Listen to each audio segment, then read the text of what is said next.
రంగారెడ్డి జిల్లాలోని కలేహర్ మండలంలో నెలకొల్పిన దుర్గా భవానీమాత మండపం వద్ద అమ్మవారికి ప్రత్యేక పూజలు నిర్వహించారు. మహంకాళి యువ సంఘం కలేహర్ వారి ఆధ్వర్యంలో అమ్మవారికి త్రిశక్తి నవదుర్గా మహావ్రతం, దేవి ప్రవచనం, మంగళహారతి, అన్నదాన ప్రసాద కార్యక్రమాలు ఉంటాయి. ప్రత్యేక శ్రద్ధలతో భక్తులకు భజనలు పాడారు. కొలువు తీరిన దుర్గామాతకు మహిళలు ప్రత్యేక పూజలు నిర్వహించారు.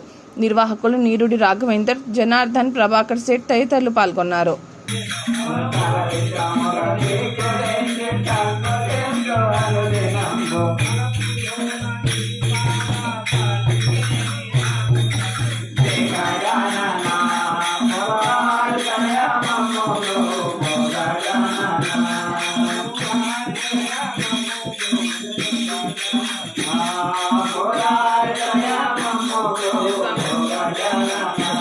సాయంకాలం వీడియో తీసిస్తాను. పాలు తీసుకురాలి ఎట్లా ఎప్పటికి ఇప్పుడు